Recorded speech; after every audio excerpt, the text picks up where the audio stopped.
or sponsors. Are you a family caregiver? Are you caregiving for someone who can no longer take care of themselves? Are you overwhelmed?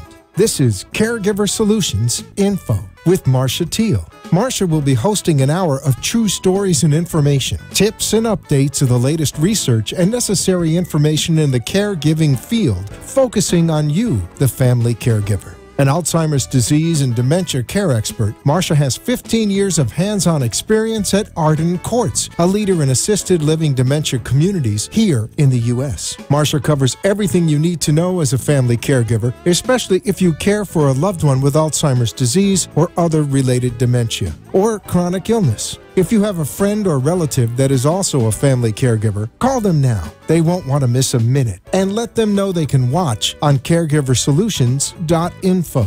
And they can listen on WNN 1470 AM in South Florida or nationally on the iHeartRadio app. Now, sit back, relax, and learn from our host, Marcia Teele, as she brings information to you that may just be the caregiving solution you need. Hi, everyone, and welcome to Caregiver Solutions Info Show. I'm so happy you could join us today. We have another great show for you. It's very exciting information that we're going to be sharing with you today. So if you're a caregiver or you know someone who is a caregiver, this show was created just for them. We interview experts in their field, including elder law attorneys, doctors, geriatric care managers, all kinds of topics related to caregiving and especially related to dementia, all kinds of dementia. So there, you never can get enough information. And this is another resource for caregivers and their families. We are live from Boca Raton, Florida. And if you're watching us live, that's great, or you may be listening on local South Florida radio. However you tuned in, however you found us, I'm glad that you're here. So my question today is, have you ever heard of a brain bank? What is a brain bank? What do they do? What are they for? And our guests today are going to be talking about that and lots more. And it's so exciting because, I work with a lot of caregivers over all the years, 18 years that I've been helping caregivers. And a lot of them don't even know there is such a thing as a brain bank. And a lot of caregivers sometimes wonder how can they help, or family members wonder how can they help try to find a cure for Alzheimer's, for instance. Well, our guests today are going to be sharing a lot of exciting information, and hopefully we're going to be talking about how the future of medicine is changing because of the existence of brain banks. So I want to let you know that we're going to be talking to Dr. William Scott and Melanie Hardegree, and they're both from the University of the Miami Brain Bank, obviously in Miami. And Melanie is the Associate Director of Operations, University of Miami Brain Endowment Bank, Miller School of Medicine. She is responsible for the day-to-day operations, such as donor registration and biorepository management. And we're going to find out what that means. She has a bachelor's degree of science from the University of Florida, and she has a lot of great experience in this field. Dr. William Scott, PhD, is Executive Director of the Brain Endowment Bank at the University of Miami Miller School of Medicine. He's also a professor and vice chair for education and training in the Dr. John McDonald Foundation, Department of Human Genetics, and professor of public health sciences.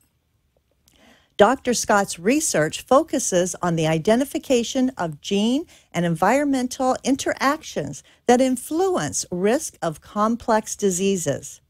Dr. Scott is also one of 3 principal investigators in a multi-center study for Alzheimer's disease in the Amish communities of Indiana and Ohio. He also is investigating genetic influences on the progression of symptoms and response of treatment in age-related macular degeneration. Other research by Dr. Scott examines genetic factors underlying healthy longevity, what we would say successful aging, in the Amish, Parkinson's disease, primary open-angle glaucoma, genetic susceptibility to TB, HIV, fungal sepsis, and more.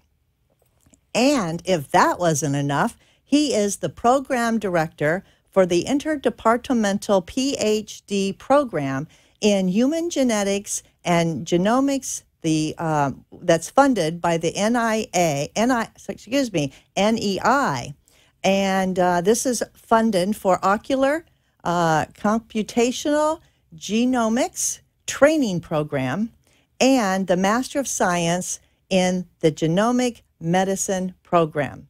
So this is really great. We have experts here that they are going to share with us all of the exciting news that's happening, how you can get involved if you wish to, and why we should know about a brain bank. So we're going to take a quick commercial break, and when we come back, you'll be hearing from these two very impressive people.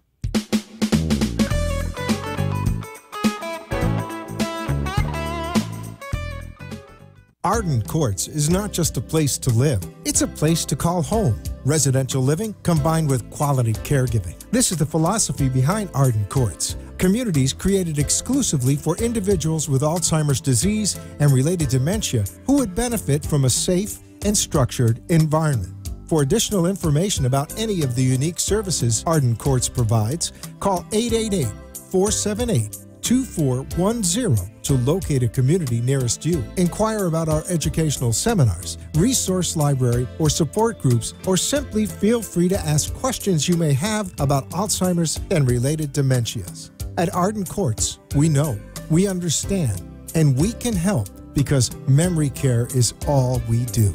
Remember, call 888-478-2410 for additional information about any of the unique services Arden Courts provides.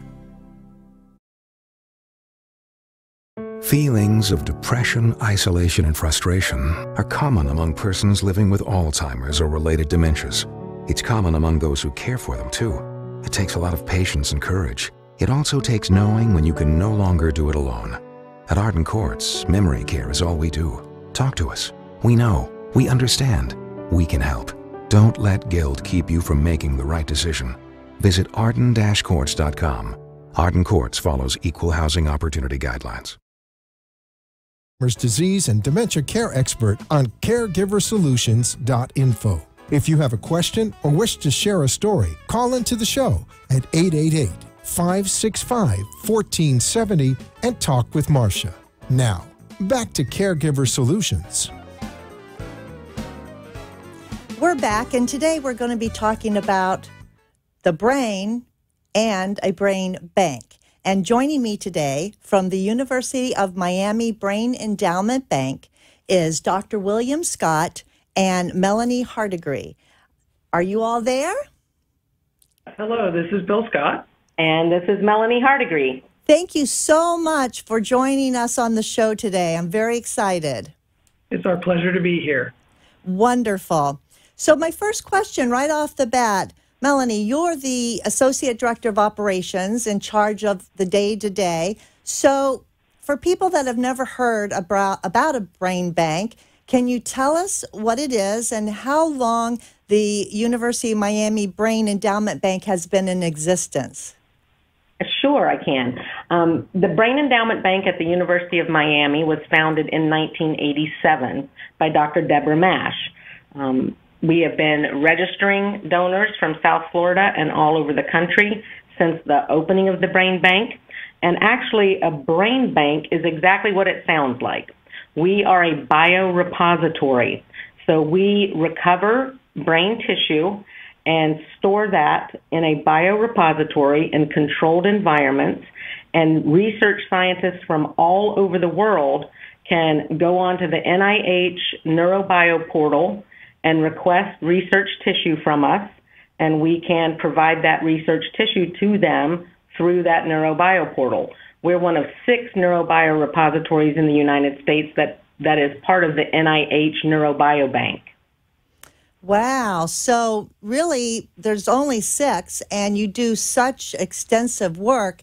I would imagine that this is something that a lot of people sometimes don't want to know about because it involves donating their brains. Is that right?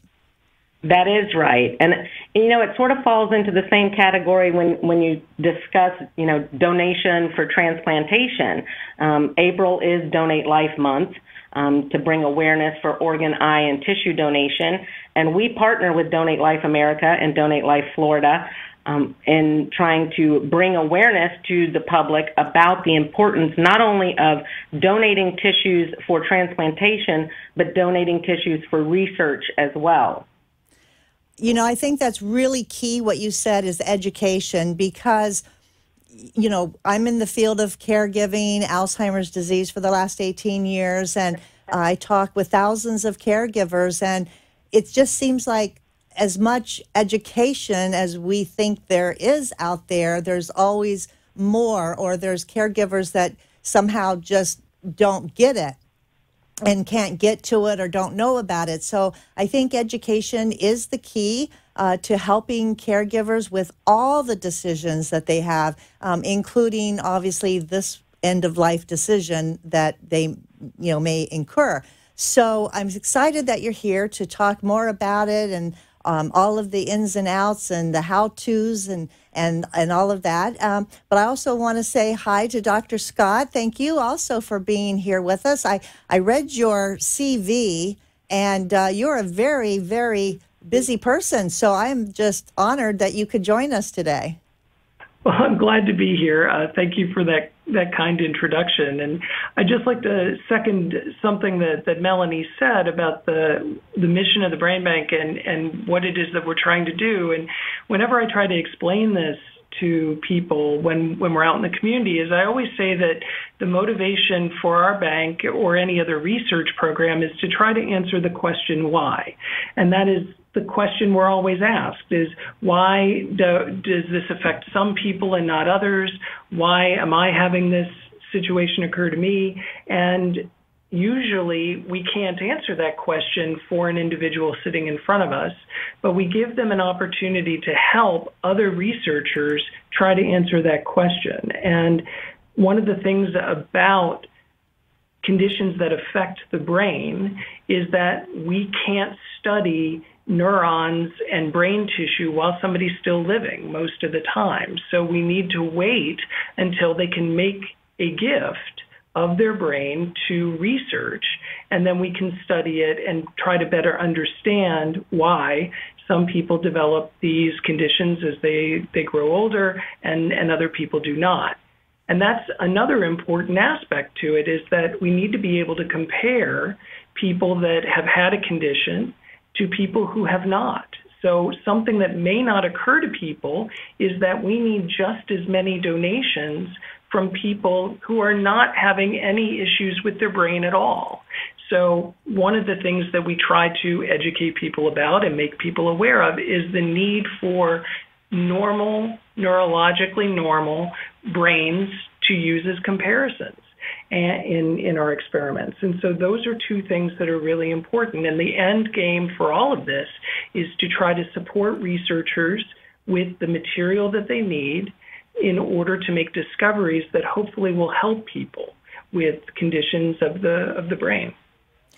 Wow, I'm really glad that you brought that up, Doctor, because people don't think about healthy brains being donated. They, are aware that maybe you want to study somebody's brain who had some form of dementia, Alzheimer's or vascular dementia, and just, some of these other diseases like Lewy bodies and things like that. But if you think about it, hard enough, it's like, yeah, you do need comparison. And so this is really a way for people who want to do something, who feel sometimes that they're at a loss because they can't contribute except for maybe some time and some money making donations to their charities and advancing some of the awareness. But in the end, they can make a huge difference because, like you said, without the material, without the tissue, without the brain, the healthy and the unhealthy,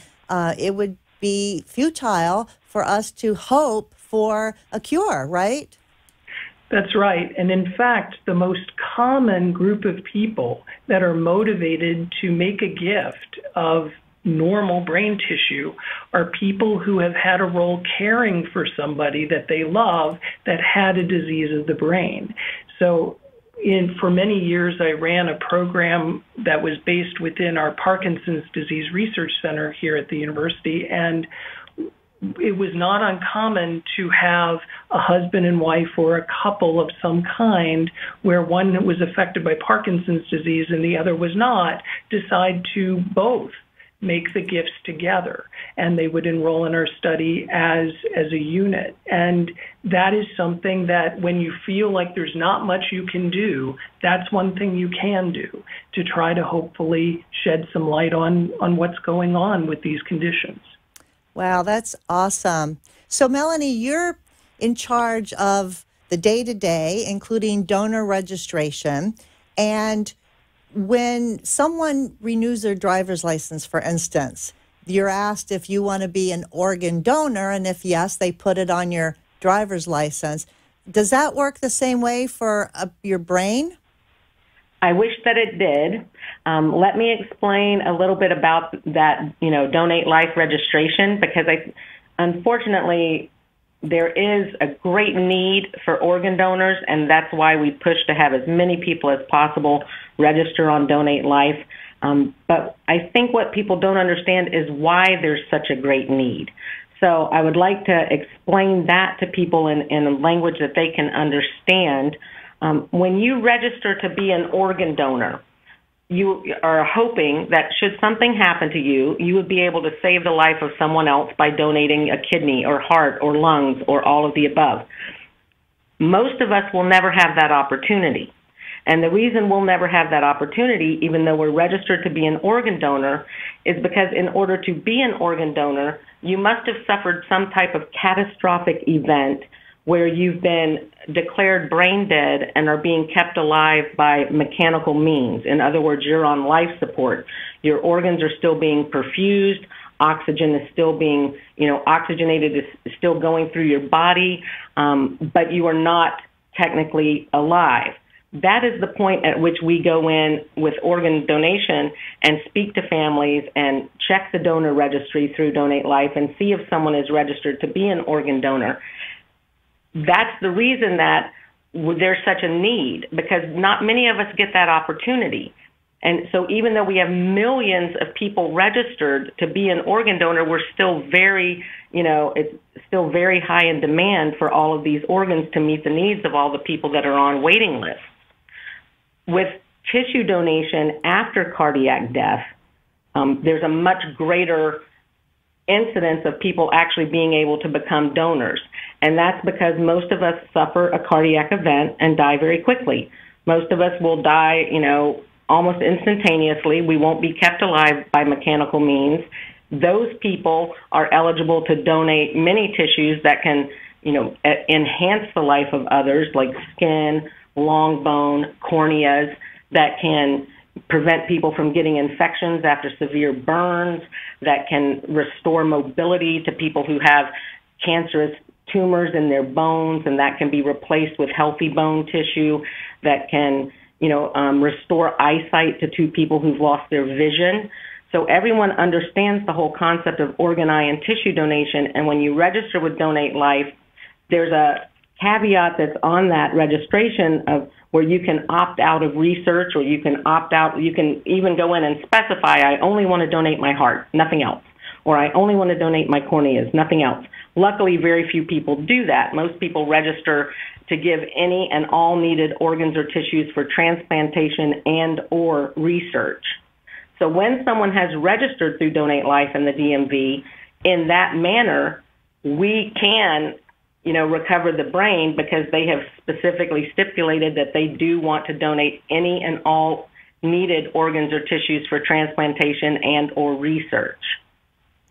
Wow. So it can get very complicated, but the good news is that there's ways for you to actually obtain either the organs or the tissue to provide the research. And, I think people are a little bit scared about that because what's going to happen. But I'm glad you explained that they have choices. And I think that's really important for them to have choices of how their body is going to be used when it's no longer functional for them. Absolutely. And one of the most important things with regards to brain donation, apart from organ, eye, and tissue donation, would be pre-registration with a program such as ours. What we try to provide to the researchers who are requesting tissue from us is not only the tissue itself, but a very comprehensive set of data points that relate to that tissue. It's called clinical phenotyping. So when someone registers with the brain bank, and we've had registrants with us since the very beginning, since 1987, that are still living, all of our donors become like family members to us because we follow up with them every year. We stay in touch with them. We request medical records. We have a big file on each donor by the time that they expire. None of that information is reviewed or categorized until the time of the donor's expiration. And then everything is de-identified to protect the privacy and just protect the identity of the donor because, no one needs to know who that person is. But we are able to go through all of that data that we've collected over all of those years, and we can outline a very comprehensive set of points for the researchers. So if a researcher contacts us and says, we need amygdalas, a little part of the brain that they want to study from 30 Parkinson's disease donors as well as 30 age-matched controls, and we want people who were on estrogen therapy or who were exposed to pesticides during their life or who were smokers, we are able to go through all of those data points and pick out those cases that can meet those needs of those researchers. Wow. So every bit of information is, in a way, put in a little file, like categorized. Absolutely. And that's why the pre-registration is so important, particularly with brain donation, so that we can have that comprehensive set of data points, but we also have everything in place prior to a donor's expiration to make absolutely certain that we can do everything possible to facilitate the recovery that the donor wanted to gift. I was going to ask you, why do you need to collect the data over so many years after someone registers? But obviously you answered that because the researchers and the scientists, they want to look at all of the various elements that this person lived through that could affect their studies, or checking out the environment of what environment they were under, and could that have affected the disease that they had perhaps. And so that's very interesting. Dr. Scott, as a researcher, how important is all of this information to gather, and over what length of time would normally someone have to provide this information? Well, it depends. The answer to the second question is that it depends on the particular question that is being asked. In some cases, we need to know details about what was going on just before the person died and we received the brain. And then in other cases, it's important to know a little bit longer of a history, what kinds of changes occurred. Some of your listeners will know that as they have watched things change over time, no two people are the same. So the more information we have about changes that occurred over the course of developing a disease, the better we can understand why there might be differences in the brain at the end of life.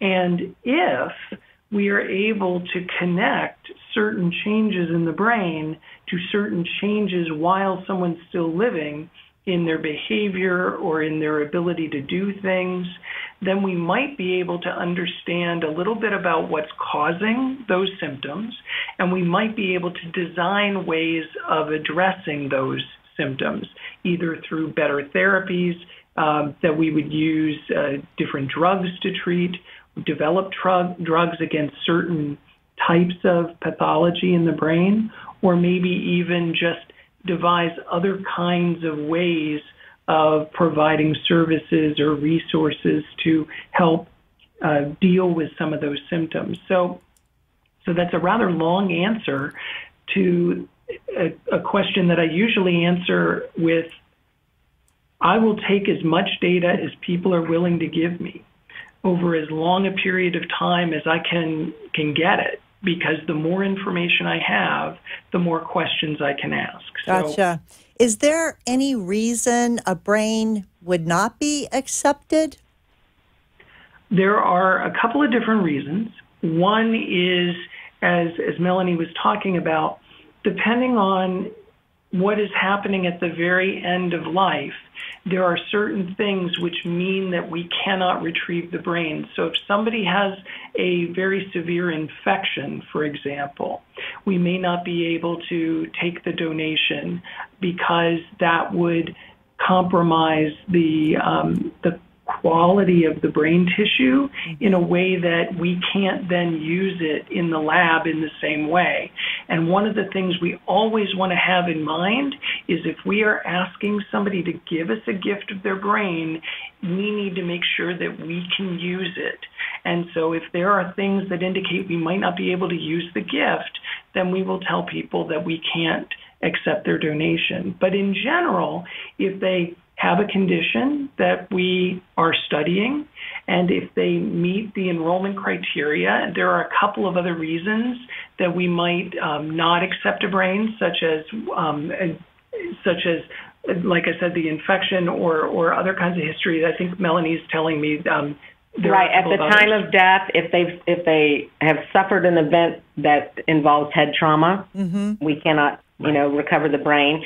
If they have had a major cerebral hemorrhage as part of their the cause of death, we won't be able to do a recovery in that instance. And of course, we can't recover someone who has an infectious disease such as HIV or hepatitis B, and that's to protect not only the people in the lab itself, but to protect everyone from possibly coming into contact during a recovery. Yes, of course. Well, this is so fascinating. I'm just thrilled to have you all here to share this important information. And we're going to take a quick break. And when we come back, we're going to hear more from Melanie Hardegree and Dr. Bill Scott from the University of Miami Brain Endowment Bank. So stay with us. We'll be right back.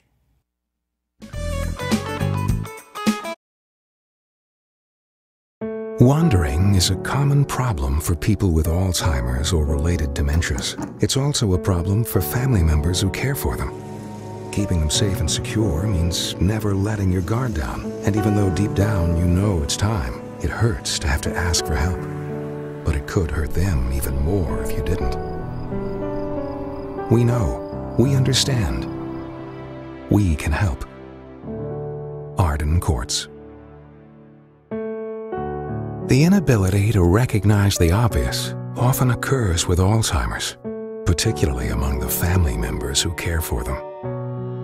When the time comes for you to decide that someone you love needs more help than you can give, will you be able to recognize it?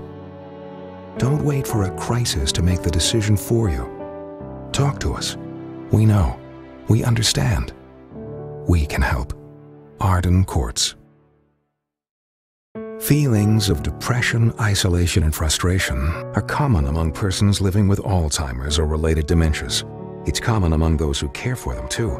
It takes a lot of patience and courage. It also takes knowing when you can no longer do it alone.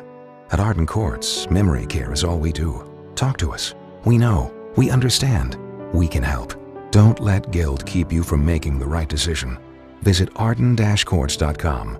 Arden Courts follows equal housing opportunity guidelines. Giver Solutions. We are back, and I'd like to take this opportunity to thank our national sponsor, Arden Court's Memory Care Community. Arden Courts has about 50 communities all across the United States, and their main focus is on memory care for people that suffer from Alzheimer's and other related forms of dementia. But Arden Courts cares about the caregiver too, and that's why they're offering this special book. It's called The 36-Hour Day. This book is written by Dr. Peter Rabins and Nancy Mace, and it's a wonderful resource for caregivers and their families to understand not only the different types of dementia, but also to learn about tips and advice and things you can do in the day-to-day caregiving realm. And it's a great book, and it's yours just for asking, and Arden Courts would love to send one to you. All you have to do is call them on their toll-free line, which is 888-478-2410. Tell them that you heard about the offer on the Caregiver Solutions Info Show, and they'll be happy to get your name and address and make sure they mail a book right to you. Again, call Arden Courts toll-free line, 888-478-2410 to get your free copy of the 36-Hour Day.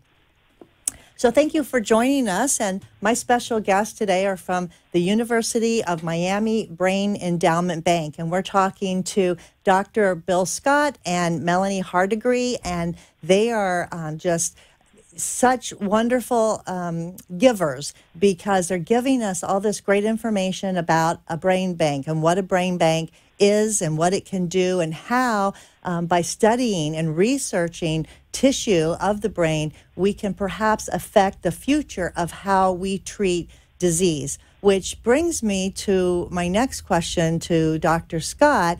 I read in your CV that one of your studies specifically addresses the research of Alzheimer's disease in the Amish population in Ohio and Indiana. Now, I'm originally from Ohio, so that caught my attention. But why this population, and what, tell us a little bit about that. So that's a great question.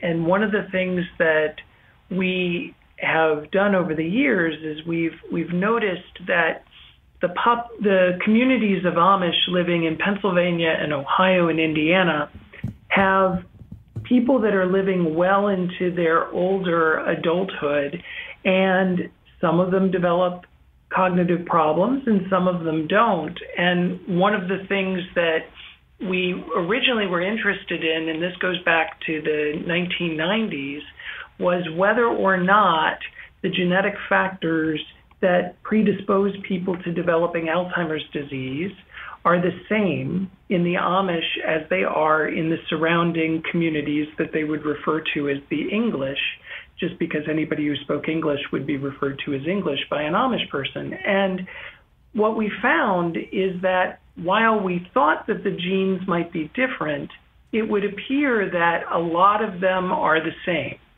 And we have been studying these communities for quite a long time, but while we were in there trying to find new genes for Alzheimer's disease, we noticed that there were a lot of people within these very same families, and the Amish have very large, close-knit families that have very similar lifestyles. So we've controlled for a lot of the variables that impact whether or not we might develop dementia as we get older.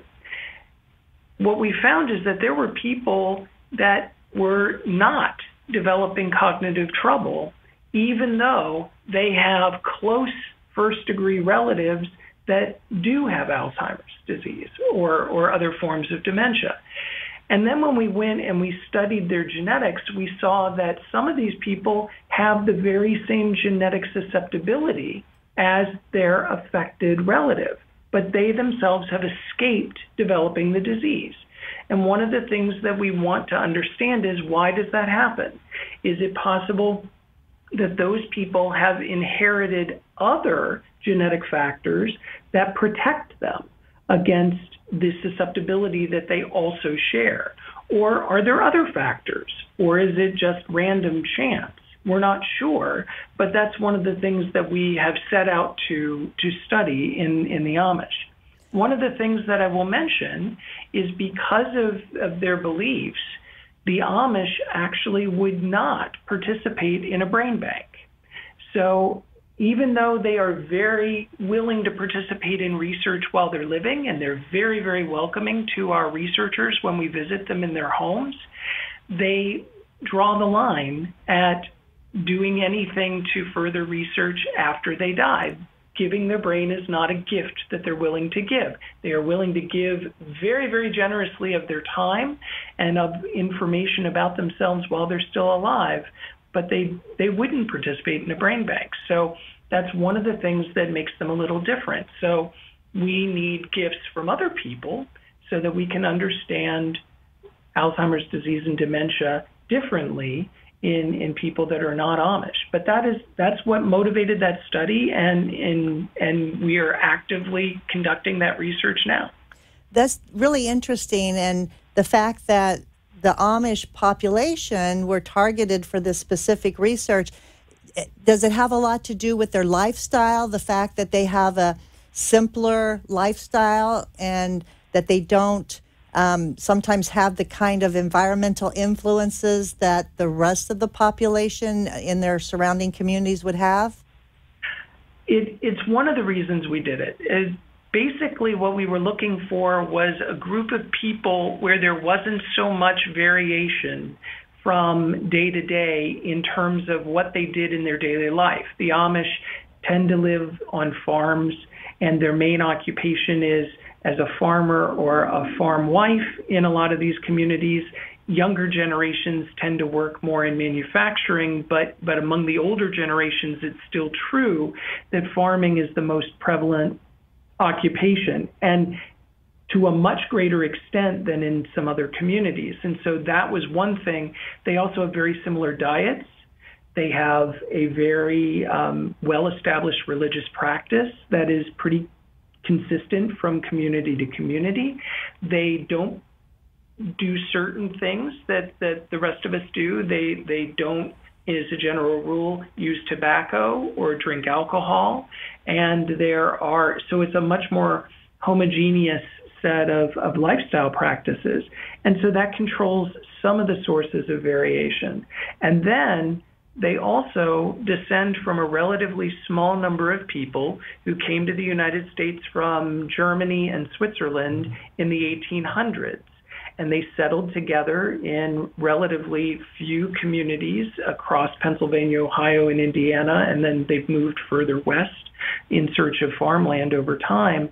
And so they've had very large families descended from a rather small group of people.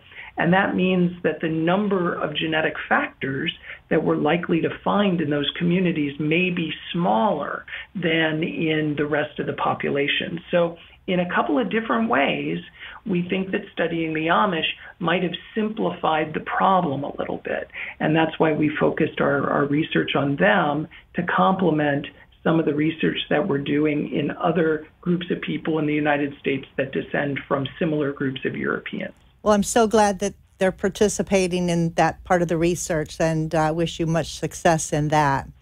Thank you. So, Melanie, to get back to you with, people registering, things like that, I know a question sometimes comes up with, how, does this actually work? I'll register, I'll go through, all of the questionnaires, I'll do all of the paperwork, I'll do the health updates. But when it comes time to that day where they need to donate the brain, they're pretty worried or maybe confused about how that were to happen and how it might impact the family's funeral arrangements. Can you talk a little bit about that? Absolutely. That's a very good question. One of the things that is always asked of us is, well, are we going to be able to have a memorial service? Are we going to be able to have an open casket viewing as we had planned? And absolutely you can. The donation of brain does not interfere with any type of memorial service that someone wishes to have. That's because we have very skilled technicians who perform these recoveries. The incisions are made on the back of the head, same as if someone had an autopsy at the medical examiner's office. We remove the tissue and we do a complete reconstruction. So if you have an open casket viewing, someone looking at them would never be able to detect that the donation had ever taken place. And then as far as the registration process, it's really fairly simple. You can contact us directly by phone. Our local number is 305-243-6219. Again, that number is 305-243-6219. Or you can go on to our website at www.med.miami.edu. That's a little bit longer. So again, it's www.brainbank, all one word, .med.miami.edu. There's a question form on our website that you can fill out if you would like more information. That comes to us directly in an email, and we usually respond to those people who are making inquiries within, 1 or 2 business days tops. And we can do the whole registration process in a very simple amount of time, just a few documents that have to be completed and signed. And at the time of someone's expiration, what we always stress to our brain donors and their family members and their caregivers is that at the point of time that you've been told that your loved one's, the brain donor loved one's death is imminent, or they, expect them to pass within the next few days, we always ask that they give us a call and let us know that, because we'd like to make sure that we have a recovery technician in place. We make arrangements with whatever funeral home. If it's remote from our local area, if it's any place further than the Palm Beach, St. Lucie County area, we can send a technician directly to the funeral home to do the recovery. If it's local here in the Miami-Dade, Broward, Palm Beach area, we will actually have the donor transported to our recovery facility here at the University of Miami Brain Endowment Bank. We perform the recovery here, and then the donor is taken back to the funeral home. The important thing is that the recovery of tissue must take place within 24 hours of the time of expiration for the tissues to be viable. That was my next question, is how much time do you have? We have very limited time. That's to make the recovery happen and to process the tissue all within 24 hours from the time of death. That's another reason why pre-registration is so important. We often get calls from family members who say, my loved one just died. They had Lewy body dementia. They had Alzheimer's disease. They really wanted to donate their brain. If it's local, sometimes we can make that happen depending upon how long it has been since the expiration. But it's heartbreaking for us when we have to tell a family, I'm so sorry, we won't be able to facilitate that recovery. So that's why we want to stress to everyone, our donors are truly become our family members. When the Brain Bank was founded and the name that was chosen by our founder was the Brain Endowment Bank. She chose endowment for a very specific reason, because this is a tremendous gift that is being given. When someone is willing to help other people in this way by donating this part of themselves at the time of their death, we honor that gift, and we truly treat all of the donors that we bring into our facility and that we recover remotely with complete respect and dignity, because this is an incredible gift that's being given solely for the purpose of helping others. It's so selfless an act. So, it's very important that we stress to people, please contact us in advance. Go to the website, call us. We'll be happy to walk you through the entire process and get you and as many of your family members who want to register together registered. Because in addition, when Dr. Scott mentioned first-degree relatives, again, you may have one sibling who's affected by a disorder and the other sibling who's not. Scientists often like to study first-degree relative tissues if they're available. Yes, very important. One more question, Melanie, for you before we go to last break. Does it cost anything for a family to participate? Absolutely not. We are a nonprofit organization, but we are funded through the National Institutes of Health and endowments from various, generous people who want to help us in our quest and our mission. But the family has no expense whatsoever. We take care of all costs of the recovery. We take care of all costs for transport. The only thing that the family members are still responsible for, of course, is the actual final disposition. If the donor is going to be buried or cremated, whatever their final disposition is going to be. But there is absolutely no cost involved in any aspect with regards to the registering and donation of brain. Great, great. Well, we're going to take our last break, and when we come back, I'm going to be asking Dr. Scott to tell us about any medical advances that the scientists and the researchers have been able to find since the development and the initiation of brain banks. So stay tuned. We'll be right back with that answer.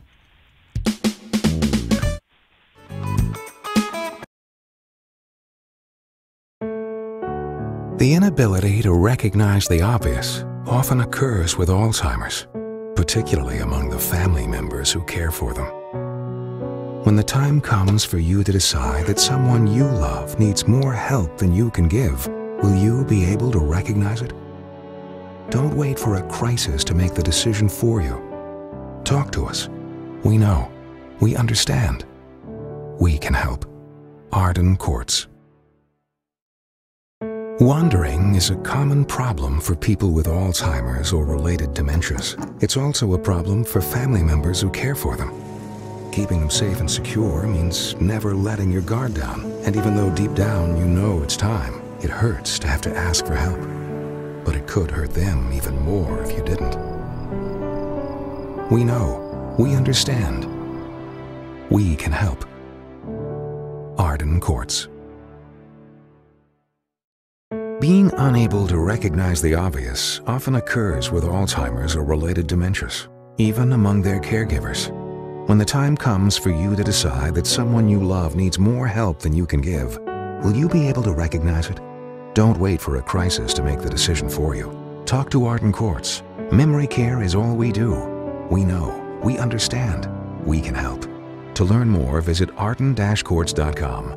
Arden Courts follows equal housing opportunity guidelines. Information about any of the unique services Arden Courts provides. You are listening to your host, Marcia Teele, an Alzheimer's disease and dementia care expert on CareGiverSolutions.info. If you have a question or wish to share a story, call into the show at 888-565-1470 and talk with Marcia. Now, back to Caregiver Solutions. We're back, and I'm talking today to two awesome people from the University of Miami Brain Endowment Bank at the Miller School of Medicine. We have Dr. Bill Scott and we have Melanie Hardigree, and they've been sharing about a brain bank and what it is, and specifically about the Brain Endowment Bank in Miami. And this is great news that people can participate. They can help with hope, which leads me, Dr. Scott, to my next question for you. What advances in medicine, if any, have occurred by researching on human brains? Well, I have two stories, one old and one new. And the old story that is an example of what a brain bank can do is that we've known for a very long time that one of the proteins that builds up in the brains of people that develop Alzheimer's disease is something called beta amyloid. It's a sticky protein. It forms aggregates in the brain, and we don't really know why and what it's doing there, but we knew that that was a feature for a very long time, and it's been described by neuropathologists for decades. What we didn't know until the 1980s was that people that have an early onset form of Alzheimer's disease that tends to segregate in each generation in the family in a way that looks like a dominant genetic mutation, they carry a mutation in a gene called APP. And APP codes for the protein that is beta amyloid. So knowing something about the pathology of Alzheimer's disease, and the only way we knew this is from studying the brains of people that had had Alzheimer's disease, we knew that there was the buildup of this protein. And then much later, that knowledge helped people that were doing genetic studies figure out that when you have a misspelling in the code for the gene that makes the amyloid protein, you wind up with a bad protein that can cause an early form of Alzheimer's disease. So that's the old story. The new story is one that just took place a couple of years ago. I was part of a large-scale study of Parkinson's disease, and we had been looking for genetic factors for a long time by studying thousands of people that had Parkinson's disease and were living with a diagnosis of Parkinson's disease and comparing them to people that did not have a diagnosis of Parkinson's disease.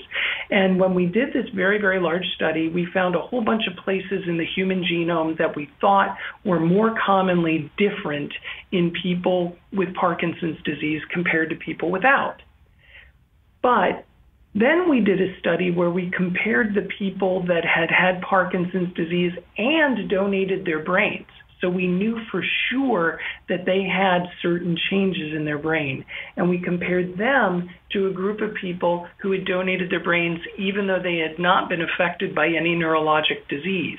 And when we did that study, we found that there was an area of the human genome that was very different in those two groups of people, and we had never seen it before.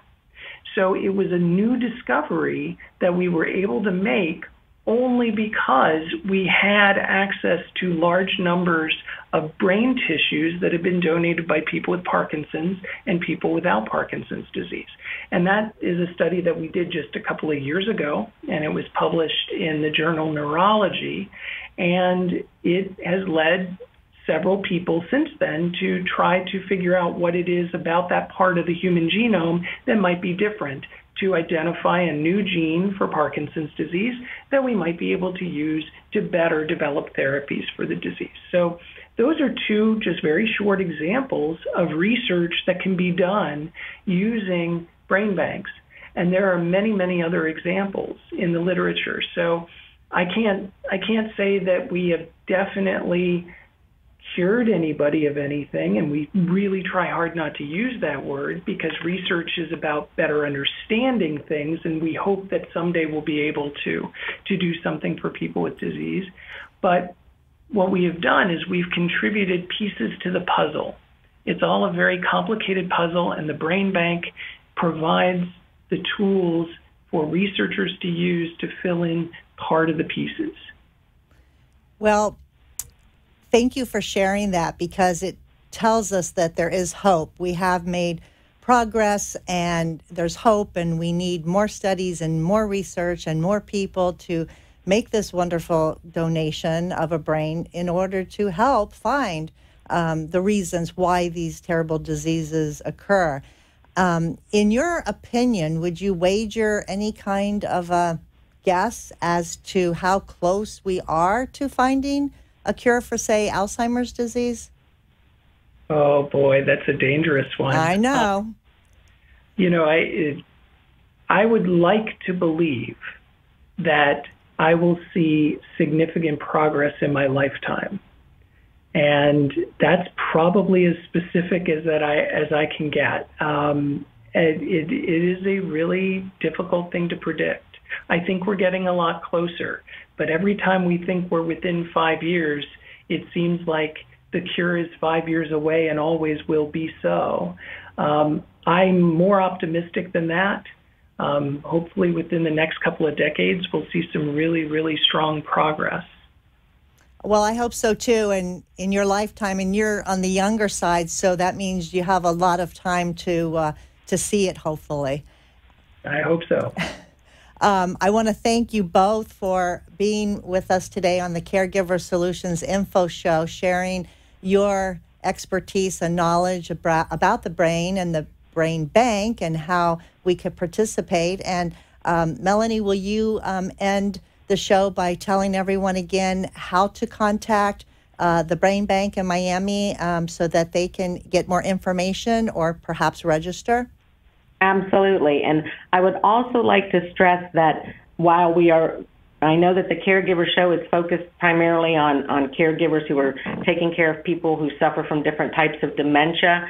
There are any number of neurological and psychiatric disorders that we desperately need tissues. So if you have family members or friends that are suffering from PTSD, we're working with the VA on a big PTSD study, Huntington's disease, PSP, schizophrenia, ALS, any types of those disorders or normal brain donors that want to register, we desperately need those tissues.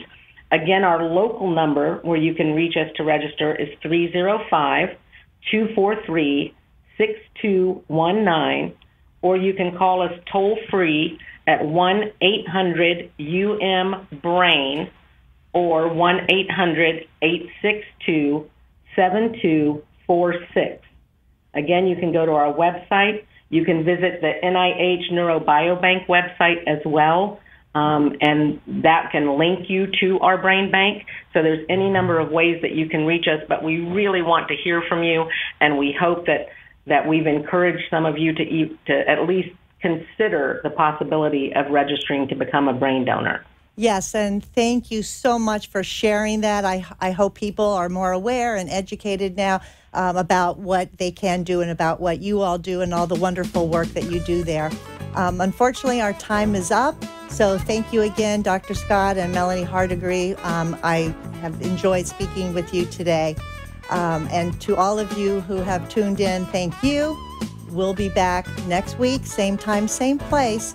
In the meantime, don't forget, give somebody a hug because they need it and so do you. We'll see you next time.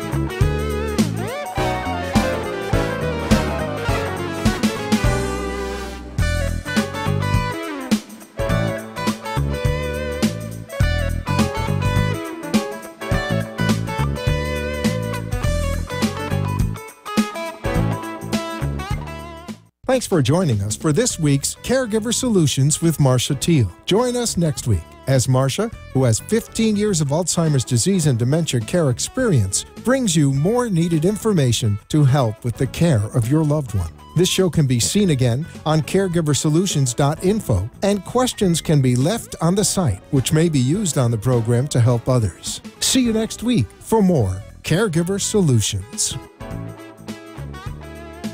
The opinions expressed on the preceding